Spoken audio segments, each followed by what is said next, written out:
बिस्मिल्लाहिर्रहमानिर्रहीम। अस्सलाम वालेकुम नादरीन, हाज़िर खिदमत है आपका मेज़बान अब्दुल कुद्दूस रावलपिंडी इस्लामाबाद की ताज़ा तरीन अपडेट्स के साथ। अफ़गानिस्तान, श्रीलंका, मालदीव, बांग्लादेश और अब पाकिस्तान की बारी है, ऐसा कहना है सीनियर सियासतदान मुशाहिद हुसैन सैयद का।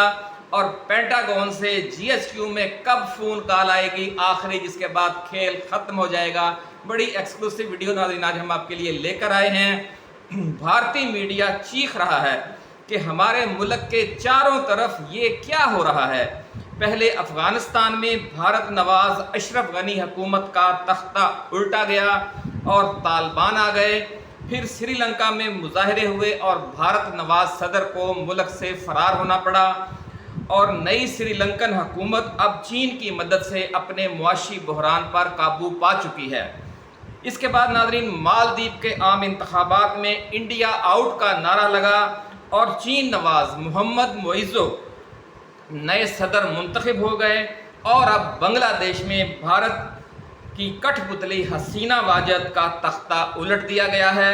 और अगले आम इंतखाबात में चीन नवाज खालिदा ज़िया की बांग्लादेश नेशनलिस्ट पार्टी और जमात इस्लामी की कामयाबी वाज़े नज़र आ रही है। एहतजाजी तहरीक की क़यादत करने वाले तलबा रहनुमाओं, अपोजिशन रहनुमाओं और फ़ौजी क़यादत के मुश्तरका इजलास में नाज़रीन आज नोबल इनाम याफ्ता डॉक्टर मोहम्मद यूनुस को अबूरी वज़ीर आज़म मुकर्रर कर दिया गया है बांग्लादेश का, जो आम इंतखाबात करवाएगी अबूरी हुकूमत। इसमें तमाम सियासी जमातों की नुमाइंदगी होगी माँ सवाए भारत की कठपुतली अवामी लीग के। नाज़रीन आज की वीडियो में हम आपको ये भी बताएंगे कि अब पाकिस्तान की बारी कैसे है। पाकिस्तान में तब्दीली के लिए हालात इस हद तक ख़राबी की तरफ क्यों नहीं जाने दिए जाएंगे। बड़ी नाज़रीन ख़बर आज हम आपके साथ शेयर करेंगे कि पाकिस्तान में हालात उस हद तक ख़राब नहीं होने दिए जाएंगे जिस तरह के श्रीलंका और बांग्लादेश में हुए हैं। और आला अदालतों के ज़रिए किस तरह नरम इनकलाब वकूफ़ पज़ीर हो जाएगा और इमरान खान के इक़्तिदार का रास्ता अचानक कैसे हमवार हो जाएगा। इस सिलसिले में 9 मौत के फरिश्ते क्या अहम किरदार अदा करेंगे, ये 9 मौत के फरिश्ते कौन हैं और इनसे जान छुड़ाने के लिए शहबाज हुकूमत ने सर तोड़ कोशिशें क्यों की। और सबसे अहम बात यह है कि हुकूमत में होने के बावजूद शहबाज शरीफ इन 9 मौत के फरिश्तों से जान क्यों नहीं छुड़वा सके। चीन नवाज सियासतदान मुशाहिद हुसैन सैयद के अबूरी वज़ीर आज़म बनकर फरवरी में नए आम इंतखाबात करवाने की बातें क्यों शुरू हो गई हैं। और मुशाहिद हुसैन सैयद ने ये पेशगोई क्यों कर दी है कि 3 माह बाद पेंटागन से GHQ में ख़ास टेलीफोन नंबर पर एक कॉल रिसीव होगी और इसके बाद सब कुछ बदल जाएगा। इमरान खान जेल से बाहर होगा और शहबाज हुकूमत और शहबाज शरीफ हुकूमत से बाहर हो चुके होंगे और फिर नया मेला सजेगा और एक नया तवील मुद्दत सेटअप अवामी उमंगों के मुताबिक कायम हो जाएगा और इसका सरबराह इमरान खान के सिवा कोई दूसरा नहीं होगा। नाज़रीन वीडियो की इन एक्सक्लूसिव तफसीलात में जाने से पहले हम अपने नए आने वाले दोस्तों को याद दिलाएंगे, उनसे गुजारिश करेंगे कि वो अपने इस चैनल को सब्सक्राइब करके बेल आइकन ज़रूर दबा दें ताकि हमारी नई आने वाली ऐसी ही रिसर्च बेस्ड वीडियोस आपको बर वक्त मिलती रहें और कोई अहम वीडियो आपकी नज़रों में आने से रह ना जाए। नाज़रीन अमेरिका से 3 माह बाद फैसला कुन कॉल क्यों आएगी, इस तफसील में जाने से पहले बात करते हैं उन 9 मौत के फरिश्तों की जिन्होंने पिछले कई माह से नून लीगी हुकूमत का जीना हराम कर रखा है। ये 9 मौत के फरिश्ते पंजाब और इस्लामाबाद के इलेक्शन ट्रिब्यूनल्स हैं और उनके जज साहिबान हैं जो हाई कोर्ट से लाए गए हैं, जिन्होंने 8 और 9 फरवरी की दरमियानी रात की गई धांधली की तहकीकात करके फार्म 45 और फार्म 47 के दरमियान फ़र्क का फैसला देना है। नून लीग की कौमी असम्बली की 70 और सूबाई असम्बली की 100 नशिस्तें दाव पर लगी हुई हैं, इसलिए उसने बड़ा जोर लगाया कि इन ट्रिब्यूनल्स में रिटायर्ड जज साहिबान का तकर्रर करवा के अपने हक में फ़ैसले ले लिए जाएं। लेकिन आला अदालतें इन ट्रिब्यूनल्स की पुश्त पर खड़ी हो गईं آخری حملہ لاہور ہائی کورٹ کی موجودہ خاتون چیف جسٹس محترمہ عالیہ نیلم صاحبہ نے کیا اور ان پر بہت دباؤ تھا، لیکن انہوں نے چیف الیکشن کمشنر سے ملاقات کے دوران ریٹائرڈ جج صاحبان والے ڈرامے کا حصہ بننے سے صاف انکار کر دیا، جس کے بعد شہباز حکومت کے چراغوں میں اب روشنی نہیں رہی اور نواز شریف مری میں جا کر بیٹھ گئے ہیں۔ اس کی بھی ایکسکلوسیو تفصیلات آج ہم آپ کے ساتھ شیئر کریں گے۔ ناظرین، ان ٹریبیونلز میں لاہور ہائی کورٹ اور اسلام آباد ہائی کورٹ کے جو جج صاحبان تعینات کیے گئے ہیں، ان کے بارے میں عدالتی حلقوں کی رائے یہ ہے کہ حکومت کے لیے ان پر دباؤ ڈال کر فیصلے لینا بہت مشکل ہے، کیونکہ ان میں سے ہر جج کم از کم 4-4 5-5 جو جسٹس صاحبان ہیں، ہائی کورٹس کے جج صاحبان ہیں، ان کے گروپوں کا رکن ہے اور بڑا پاورفل ہے۔ تو ہائی کورٹ سے یہ کوشش کرنے والوں، اگر کسی نے دباؤ ڈالنے کی کوشش کی ان ٹریبیونلز پر، تو پھر ہائی کورٹ سے ایسی کوشش کرنے والوں کے خلاف کئی کیسز کھل جائیں گے اور پھر معاملات دمادم مست کلندر کی طرف چلا جائے گا۔ اس لیے حکومت پریشان ہے کہ اب وہ کیا کرے۔ وہ اسٹیبلشمنٹ کی طرف دیکھ رہی ہے اور اسٹیبلشمنٹ ملک کے حالات اور عالمی حالات کی طرف دیکھ رہی ہے اور آج کل بنگلہ دیش کی طرف دیکھ رہی ہے۔ ناظرین، نواز شریف کے بارے میں آپ کو پتہ ہی ہے کہ ان کے حلقے میں کیا صورتحال ہے، تو باقی حلقوں کا کیا حال ہوگا یہ آپ اندازہ لگا سکتے ہیں۔ میاں نواز شریف کے حلقے پر پتن کی رپورٹ سے آپ اندازہ لگا سکتے ہیں کہ جس نے یہ دعویٰ کیا ہے کہ بڑے میاں صاحب فارم 45 کے مطابق پی ٹی آئی کی یاسمین راشد سے 70,000 ووٹوں کی لیڈ سے بھاری مارجن سے شکست کھا چکے ہیں۔ یہی وجہ ہے کہ وہ 2-3 ماہ سے مری میں خود ساختہ روپوشی کی زندگی گزار رہے ہیں اور ملک سے باہر جانا چاہتے ہیں، لیکن کوئی اندیکھی طاقت انہیں اس اندیکھی قید سے رہائی دے کر ملک سے باہر جانے نہیں دے رہی۔ بڑی ناظرین پر اسرار صورتحال بنی ہوئی ہے۔ وہ ہفتے ڈیڑھ بعد ایک اور اجلاس طلب کرتے ہیں اور مشورے کرتے ہیں، لیکن کوئی بڑا قدم اٹھا نہیں سکتے۔ اس کی وجہ یہی ہے کہ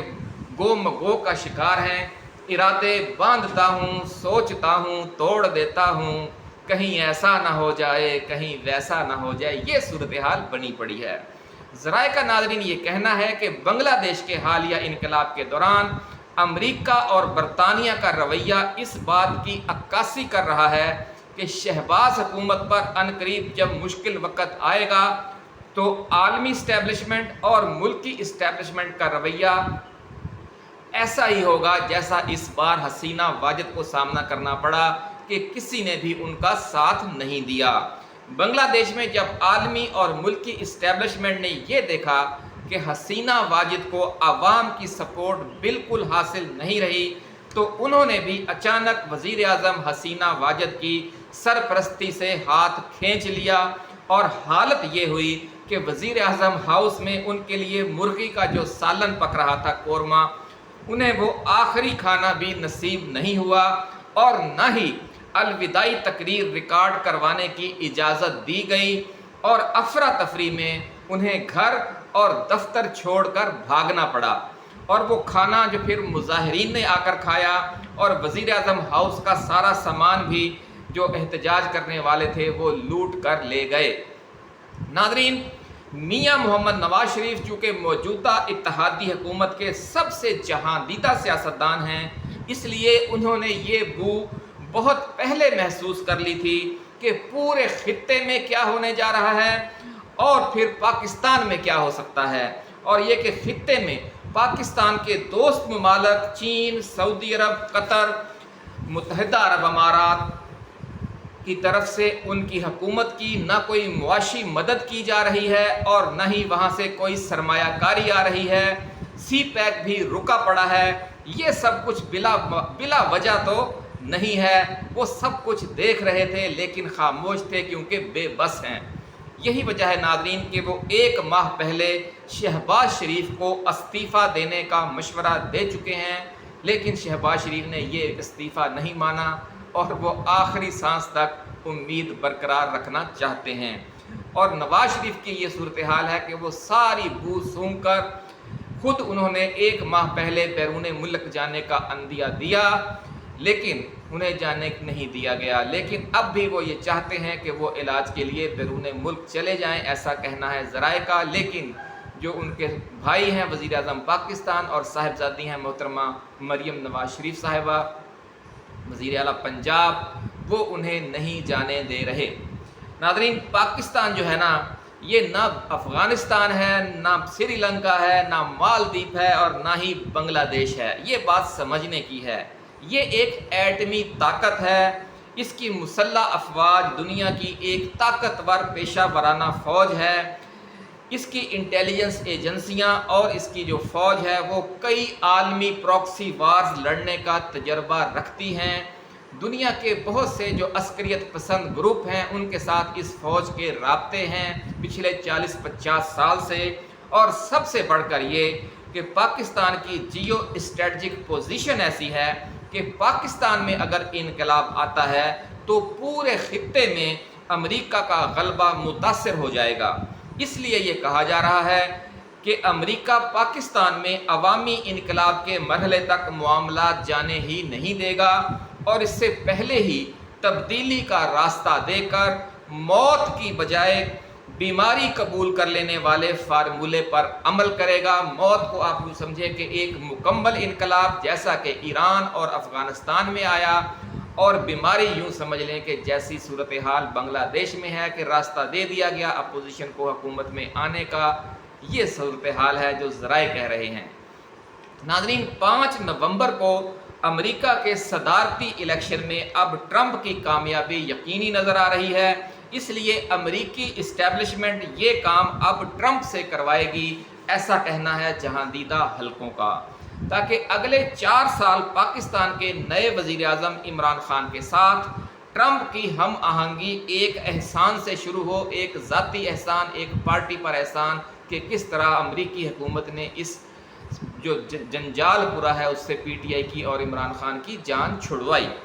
اور پاکستان اپنی آزادانہ خارجہ پالیسی کے تحت روس اور چین سے تعلقات میں گرم جوشی تو ضرور لائے، لیکن اس جو نرم اور لچکدار امریکی پالیسی ہوگی اور عمران خان اور پی ٹی آئی پر ایک احسان بھی ہوگا، اس کی وجہ سے پھر وہ پاکستان کی جو آئندہ حکومت ہے، جو پی ٹی آئی کی حکومت ہوگی، جو عمران خان کی حکومت ہوگی، وہ امریکہ سے پھر بہت زیادہ دور نہ جائے۔ ناظرین، صاحب بصیرت لوگوں کو یہ سب دیوار پر لکھا ہوا نظر آ رہا ہے، اس لیے مشاہد حسین سید نے آج یہ کہا ہے کہ 3 ماہ بعد امریکہ سے پاکستان کے ایک مخصوص فون نمبر پر ایک کال آئے گی، اور وہ مقام جہاں یہ خاص فون نمبر پڑا ہے وہ وفاقی دارالحکومت اسلام آباد کے اطراف میں اگر 11 کلومیٹر کا ایک دائرہ لگایا جائے تو وہ اس دائرے کے اندر ہے۔ یہ کہنا ہے مشاہد حسین سید کا۔ یہ بڑا اشارہ ہے جس سے مراد یہ ہے کہ وہ طاقتور لوگ جہاں پر بیٹھے ہوئے ہیں وہیں پر کال آئے گی۔ اس کا حوالہ انہوں نے دیا ہے ایک سابق امریکی وزیر کے حوالے سے کہ امریکی جب کال کرتے ہیں وہ پاکستان کے اصل حکمرانوں کو کال کرتے ہیں، اور اصل حکمران کون ہیں یہ آپ بھی جانتے ہیں اور ہم بھی جانتے ہیں۔ ناظرین، اس کال کے آنے کے بعد مشاہد حسین سید کا کہنا ہے کہ موجودہ حکومت کی کہانی اپنے اختتام کو پہنچ جائے گی۔ عمران خان کو جیل سے رہا کر دیا جائے گا، جس طرح کل خالدہ ضیاء کو طویل قید کے بعد جیل سے رہا کر دیا گیا۔ سابق وزیر اعظم ہیں جنہیں حسینہ واجد نے قید کر رکھا تھا۔ ناظرین، پی ٹی آئی رہنماؤں اور کارکنوں کے خلاف انتقامی کارروائیاں بھی اسی فون کال کے صدقے میں ختم ہو جائیں گی، اور ملک ایک جمہوری تبدیلی کے ذریعے ایک نئے دور میں داخل ہو جائے گا۔ مشاہد حسین سید کا کہنا ہے کہ اسٹیبلشمنٹ کسی کی دوست یا دشمن نہیں ہوتی، وہ صرف اپنے مفادات کی غلام ہوتی ہے۔ جو ہی وہ یہ دیکھتی ہے کہ کوئی حکومت اس پر بوجھ بن گئی ہے تو وہ مردے کو زیادہ دیر تک کندھا نہیں دیتی اور پھر قبر میں اتار دیتی ہے۔ یہ ماضی میں بارہا ہو چکا ہے۔ جن لوگوں کو ابھی تک سمجھ نہیں آ رہی انہیں ہوش کے ناخن لینے چاہیے۔ ناظرین، بنگلہ دیش کی وزیر اعظم نے 4 ہفتے پہلے ہی اپنے ایک رشتہ دار وقار الزماں جنرل وقار الزماں کو ملک کا آرمی چیف بنایا تھا۔ जो उनकी भतीजी का शौहर है, लेकिन वो भी उनकी हुकूमत को बचा नहीं सका और हालत यहाँ तक पहुँच गई कि उन्हें ईवान वज़ीर आज़म में पका हुआ चिकन शोरबा या चिकन कोरमा खाने और अलविदाई तकरीर करवाने की सहूलत तक फराहम नहीं की गई और अफरा तफरी में भागना पड़ा। नाज़रीन, आपको याद होगा कि हम अपनी साबका वीडियोज़ में आपकी तवज्जो कई बार दुनिया में आने वाली बड़ी स्ट्रेटजिक तब्दीली की तरफ दिला चुके हैं कि चीन और रूस की क़यादत में एक नया स्ट्रेटजिक ब्लॉक तश्कील पा चुका है और ईरान, तुर्की, सऊदी अरब, कतर, मुत्तहिदा अरब अमारात, अफ़गानिस्तान, इराक़, मिस्र और मलेशिया इसका या तो हिस्सा बन चुके हैं या फिर इसकी तरफ झुकाव का फ़ैसला कर चुके हैं। क्योंकि इस नए ब्लॉक में नाज़रीन अक्सरियत उन ममालिक की है जो पाकिस्तान के देरीना दोस्त हैं, हमसाए हैं और इस्लामी मुल्क हैं। इसलिए पाकिस्तान पर इस हवाले से शदीद दबाव है कि वो इस नए ब्लॉक को ज्वाइन करे या कम अज़ कम आज़ादाना खारजा पॉलिसी इख्तियार करके अमरीका व नेटो ममालिक के साथ भी दोस्ती बरकरार रखे, लेकिन इस नए स्ट्रेटजिक ब्लॉक के साथ भी दोस्ती इख्तियार कर ले। यानी वही फार्मूला जो इमरान खान ने कहा था कि आज़ादाना खारजा पॉलिसी, इसी की पाकिस्तान से डिमांड की जा रही है और मामलात भी इसी तरफ जा रहे हैं। नाज़रीन, बांग्लादेश के हालिया वाक़े और इससे पहले खित्ते में अफ़गानिस्तान, श्रीलंका और मालदीव में जो कुछ हो चुका है, इसकी वजह से अब अमेरिका और बरतानिया को ख़तरा है कि कहीं पाकिस्तान में भी कोई अचानक आग ना भड़क उठे और अमेरिका के दोस्तों का मुल्क से इसी तरह बोरिया बिस्तर लपेट ना दिया जाए, जिस तरह किसी ज़माने में ईरान से लपेटा गया और चंद साल पहले अफ़गानिस्तान से लपेटा गया। इसलिए अमरीकी इस्टेब्लिशमेंट इमरान खान और पीटीआई के हवाले से अपने सख्त मौक़िफ़ में नरमी ला चुकी है। अमरीकी कांग्रेस की 8 फरवरी की धांधली के हवाले से करारदाद और अक़वाम मुत्तहिदा की तरफ से इमरान खान की रिहाई का मुतालबा इसी सिलसिले की कड़ी है। मज़ीद ग्रीन सिग्नल नाज़रीन देने के लिए इसी हवाले से बरतानवी पार्लियामेंट में भी कानून साज़ों की बहस करवाई जा चुकी है। ये खबरें भी आपने सुन ली होगी। तो नाज़रीन, अब ये इत्तलात भी आ रही हैं कि अमरीकी हुकूमत शहबाज हुकूमत को हर सूरत में मुसल्लत रखने की अपनी साबका पॉलिसी से यू टर्न ले चुकी है और अडयाला जेल में बंद कैदी नंबर 804 के साथ खुफिया मुज़ाकरात कर रही है। ये खबरें बार बार सोशल मीडिया पर भी आती हैं, लेकिन फिर तरदीद आ जाती है। लेकिन वो जैसे कहते हैं कि कुछ होता है जब खल्क़ खुदा कुछ कहती है, कुछ ना कुछ अंदर ज़रूर खिचड़ी पक रही है और ज़राए का कहना है कि ये खबरें बिल्कुल दुरुस्त हैं। नाज़रीन, इसी तनाजुर में ये भी कहा जा रहा है कि तब्दीली नवंबर से पहले भी आ सकती है, ख़ास तौर पर जब मखसूस नशिस्तों के हवाले से सुप्रीम कोर्ट का तफसीली फ़ैसला आएगा तो इस मौका पर भी कोई बड़ा धमाका हो सकता है। इसकी वजह यह है कि अमेरिका पाकिस्तान को 100% खोने का रिस्क नहीं ले सकता और ख़ुद पाकिस्तान के मफाद में भी यही है नाज़रीन कि जिस तरह भारत के रूस और अमेरिका दोनों से अच्छे ताल्लुकात हैं, पाकिस्तान के भी इसी तरह एक तरफ अमेरिका और बरतानिया से भी अच्छे ताल्लुकात हों तो दूसरी तरफ रूस और चीन से भी अच्छे ताल्लुकात हों और ईरान से गैस पाइपलाइन के इशू पर भी अमेरिका का हम पर वैसा दबाव ना हो जिस तरह का माजी में रहा है और हम मजबूर कर दिए जाते रहे हैं। और इस बार हम मजबूर नहीं होंगे जब इमरान खान आएगा और इंशाल्लाह ये गैस पाइपलाइन बनेगी और मुल्क में गैस सस्ती होगी। रूस से सस्ता तेल लेने पर भी कोई पाबंदी नहीं होगी, तेल और गैस की कीमतें गिरेंगी तो बिजली भी सस्ती होगी, तो पाकिस्तान के मामलात बहुत तेज़ी से बेहतरी की तरफ चल पड़ेंगे। नाज़रीन, इसलिए बाज़ ज़राए का ये भी दावा है कि हमारी डीप इस्टेब्लिशमेंट में इस हवाले से सोच की तब्दीली आ चुकी है कि अब इमरान खान को दीवार के साथ नहीं लगाया जाएगा। Islamabad high court, Lahore high court और सुप्रीम कोर्ट के जज साहिबान का बाजमात होकर काजी फाइज ईसा और शहबाज हुकूमत को चैलेंज कर देना और इस्टेब्लिशमेंट की बज़ाहिर सर तोड़ कोशिशों के बावजूद इन जज साहिबान का मैनेज ना होना इसी बात की निशानी है कि जो डीप इस्टेब्लिशमेंट है उसकी सोच में तब्दीली आ चुकी है और वो जहन ये बना चुकी है डीप इस्टेब्लिशमेंट कि इसने अगले 4 बरसों की हुकूमत के हवाले से کیا موجودہ حکومت کے ساتھ چلنا ہے یا پھر 8 فروری سے 8 فروری کو واضح عوامی مینڈیٹ لینے والا جو عمران خان ہے اس کے ساتھ چلنا ہے، یعنی 8 فروری کے عوامی فیصلے کو تسلیم کرنا ہے، یا پھر شہباز کی کٹھ پتلی حکومت کو ہی برقرار رکھنا ہے؟ کٹھ پتلی حکومت تو برقرار نہیں رہ سکے گی۔ حسینہ واجد کی جو رخصتی ہے، جو ان کے فرار ہے، اس نے یہ بات ہر کسی کو دکھا دی ہے، سمجھا دی ہے۔ اپنا خیال رکھیے گا۔ اللہ حافظ۔ پاکستان زندہ باد۔